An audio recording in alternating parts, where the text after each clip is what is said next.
Ai, gente, tudo bem? Eu vim aqui fazer um. Assim, às vezes eu não gosto de falar a palavra resenha. Eu prefiro falar comentários, né? Usar a palavra comentários, por mais que o comum seja resenha, enfim, entendeu? Mas enfim, sobre o livro A Batalha do Apocalipse, da Queda dos Anjos ao Crepúsculo do Mundo, do Eduardo Spohr, um autor brasileiro, uma literatura contemporânea. Aí as pessoas perguntam: ah, mas você não vai falar de clássicos da literatura? Tipo Dom Casmurro, tipo Memórias Póstumas, tipo Helena, tipo Dona Guidinha do Poço, tipo, enfim, os clássicos da literatura, né? Aqueles considerados clássicos. Eu os leio, entendeu? Eu os leio e gosto de muitos, né? De muitos. Não vou falar todos. Tô com medo, assim, tô com receio de generalizar. Mas não são todos não, mas eu gosto. E eu prefiro, assim, não fazer resenha desses clássicos ou fazer comentários ainda. Especialmente o que eu tenho lido bastante, Machado de Assis. Porque são, assim, as histórias dele, sejam os romances ou os contos, eu preciso fazer releituras. E dos contos, por exemplo, eu fiz pelo menos umas 3 releituras. Eu terminei o conto, lia de novo. Terminei, lia de novo. Para eu poder ter as impressões corretas sobre a história, sobre a narrativa, sobre o que Machado de Assis passou pra gente.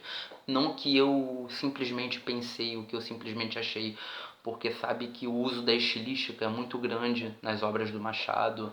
Ele usa e abusa da estilística e a gente sabe que isso não é para muitos, ok? Não é todo mundo que consegue usar a estilística ao seu favor e consegue se fazer entender numa primeira, numa segunda, até numa terceira leitura, ok? Enfim, vamos colocar aí de segunda a terceira releituras, né? Então tem essas questões aí. Então eu me abstenho assim ainda de falar dos clássicos, né? Porque o que tem mais aí à disposição da gente são resenhas, são vídeos sobre isso. Então eu não tô por enquanto afim não, eu tô fazendo o que eu quero, o tipo de livro que eu quero, o tipo de vídeo que eu quero, da forma que eu quero, sem aquela pressão na cabeça. Muita gente fica botando pressão, tem que ser assim, mas tem que ser assado, que não sei o que. Não, gente, tá fazendo vídeo, tu tá produzindo conteúdo, eu não tô questionando se é de qualidade ou não, se um vai gostar, se o outro vai gostar ou não. É o que você quer fazer, o que você quer falar. Entendeu? Sem desrespeitar ninguém, é só isso. É só isso. As pessoas ficam muito encucadas em YouTube pensando o que fazer, mirabolando em função dos outros, da cobrança dos outros, que as pessoas cobram demais, exigem demais, criticam demais, e críticas que eu falo de forma negativa, não aquela crítica construtiva, as críticas negativas, tem muito disso no YouTube, e isso tira a essência daquela pessoa, a pessoa começa a parecer ser manipulada. Eu não estou falando na questão da pessoa ter de melhorar. Ah, ela quer melhorar as qualidades dos vídeos, das resenhas, dos comentários, enfim. Não, ela começa a fazer aquilo sob pressão, para poder agradar, conquistar um público, ter fama, muitas vezes. Então ela começa a perder a cabeça aí. Enfim, críticas teremos, negativas, positivas, haters, mesmo sem vídeos, você tem na vida haters, é a coisa mais comum, você sempre teve haters. É uma coisa que faz parte da nossa vida desde antes do nascimento, se duvidar, né? E, gente, por aí vai. Sintam-se livres, né, para produzir conteúdos, falar da forma que vocês querem, o que vocês quiserem. Só lembrando, sem desrespeito a ninguém, sem abusar e abusar da oportunidade que o YouTube, YouTube, quase não saiu. O YouTube fornece pra gente, né? Enfim, mas vamos lá. Bom, é uma fantasia. Eu até coloco aqui como uma distopia, não é? Vai falar aí sobre os anjos, como o comportamento dos anjos pós o adormecimento de Deus. Como assim?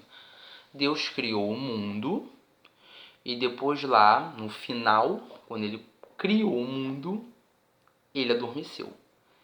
E os anjos meio que dominaram a parada toda ali no céu. Ah, meu Deus do céu. Então a gente tem aquela visão de anjo, anjo bonzinho, um anjo é santo, ai, tudo anjinho, tudo bonzinho, só vão fazer o bem. Nananina não, o ser humano não é assim à toa não. Tem anjo invejoso, anjo olhudo, anjo arruaceiro, anjo zombeteiro, tem tudo quanto é tipo de anjo. Aí a gente tem aquela referência do arcanjo Miguel, né? Tem o arcanjo Miguel, que tem como irmão o Gabriel, que é um anjo mensageiro, tem também o Uriel e tem o Rafael, não é? São os arcanjos aí. Aí o Miguel, a gente tem aquela visão, nossa, o anjo guerreiro, tá aqui para nos defender. Só que aqui não. Anjo Miguel se mostra muito pior que Satanás. Anjo Miguel aqui, ele almeja, de fato, acabar com a raça humana. Ele não suporta os humanos. Ele é do tipo que eu tenho inveja. Ele tem inveja do livre arbítrio que os seres humanos têm, né? Então ele meio que fica indignado, vamos botar entre aspas, com Deus por ter dado essa qualidade do livre arbítrio para os seres humanos, coisa que os anjos não têm, né? Os seres celestiais não têm. Então o Miguel meio que ele fica feliz sim com esse adormecimento de Deus, entre aspas, né? Que é o que eles acreditam que aconteceu com Deus, que ele está ali dormindo para o dia do juízo final. E ele começa a arquitetar planos para poder eliminar a humanidade. Isso vai desde a Arca de Noé, aquele grande dilúvio que fora arquitetado pelos anjos, sim, para exterminar a humanidade. Mas só que isso nunca deu certo. E temos aqui o nosso protagonista, que é o anjo Ablon, o anjo renegado. Ele travou uma batalha lá com Miguel, porque ele não concordara com essa ideia da destruição dos seres humanos. E numa batalha, ele e seus súditos perderam, e eles foram jogados aqui à Terra. Eles começaram a vagar aqui. Então, quando eles, do plano espiritual, né, ali celestial, vêm para o plano material, que é a Terra, eles precisam de um avatar. O avatar é tipo um corpo físico que eles têm para poder se adequar a esse plano aqui e poder andar por aqui, né, vagar por aqui, né. E a história também é narrada no Rio de Janeiro, que se o anjo renegado, o Ablon, eles têm momentos ali, vivências aqui no Rio de Janeiro, né, encontros com outros anjos. Ele planeja, assim, ele planeja regressar ao mundo dele, ele planeja mudar o curso dessa história, que é a extinção dos seres humanos, né, e ele vai lutar para isso aí, por mais que ele não tenha a mesma força que Miguel, que é um anjo guerreiro. E temos aqui uma humaninha chamada Shamira, humana, ela é humana, né? Só que ela é uma necromante, é tipo, não vou botar a palavra marmeira, não. É uma necromante, ela lida com feitiçarias, até que durante a narrativa também a chamam de feiticeira. Ela vai se juntar ao Ablon aqui no meio da história, e eles vão meio que ter uma cumplicidade ali, né? Vão meio que entrelaçar suas histórias de vida, enfim.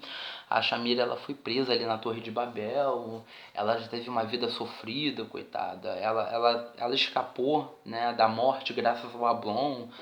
Aí foi meio que o fato que sucedeu pro encontro deles, que eu não vou ficar contando aqui, né? Até porque nem tudo da forma correta como aconteceu eu lembro, venhamos e convenhamos. Eu estou aqui sem papel, sem roteiro, sem nada, nada mesmo. E é um problema meu, não estou falando que isso é certo ou errado, tá? Bom, em outra ponta tem o Lúcifer. O Lúcifer todo mundo conhece, o anjo invejoso, o Lúcifer é o vilão, enfim, ele de fato é o vilão. O vilão, o anjo ali da mentira, né? Ele também perdeu a batalha, que ele queria dominar ali aquele espaço do Miguel e perdeu. Só que Lúcifer, com os anjos lá que o seguiram, foram jogados no inferno, aquilo que chamam de inferno, né? E só que o Lúcifer, o que me chamou a atenção é que ele tem uma característica interessante. Ele, diferente do Miguel, ele, ele demonstra sentir falta de Deus. Em um momento aqui da história, a gente percebe que ele sente falta de Deus. Ele parece que ele é invejoso, ele tem essas características ruins pela falta que Deus faz a ele, né? Então, é como se a gente pudesse enxergar um ponto positivo em Lúcifer, um ponto positivo que a gente A gente acha que ele não tem. Tô falando isso na história, gente, pelo amor de Deus.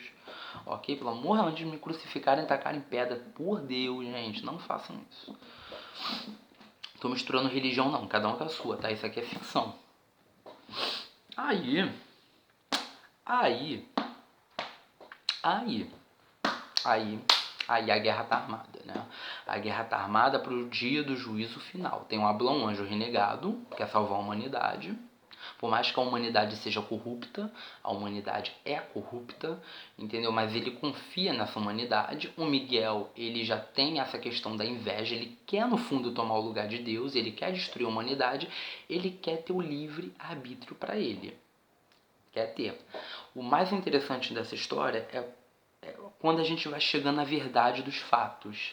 A questão do Lúcifer, do Ablão e do Miguel. Achamos que eles, né, serão inimigos, são inimigos ali durante a narrativa toda, né? Cada um querendo conquistar seu espaço por cima do outro, né? Por mais que o Ablão seja o protagonista, a gente de repente poderia ter uma surpresa negativa com ele. Pode ser. Só que vai chegar um determinado momento aqui que a gente vai ficar meio que chocado com essa relação aí, né? Que a verdadeira relação que tem, né, que eles têm durante a narrativa e que a gente só descobre lá pro meio, lá para depois do meio, que eu fiquei assim estupefato, envolvendo Lúcifer e Miguel, né, mais propriamente dizendo.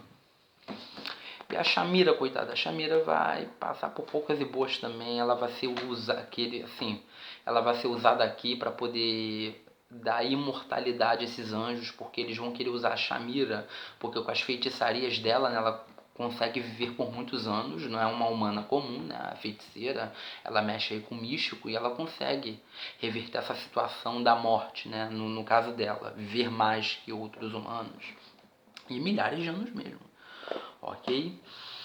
E eles vão querer usar esses dons dela, a questão dela ser humana, para poder adquirir o livre arbítrio. Eles vão querer isso, que é o que mais eles almejam, tanto Lúcifer quanto Miguel. E o Miguel tem esse quê de querer destruir a humanidade. Eles vai ter muita guerra, vai ter muita gritaria, porrada e bomba nesse livro o tempo todo. É um livro legal. É um livro que vale a pena ser lido, gente. Não dá pra ficar falando muito sobre ele. É uma leitura rápida. Letra é boa, a diagramação é boa, o livro é bom, as folhas são boas, você vai gostar, é barato, não é caro, ok? Você fica...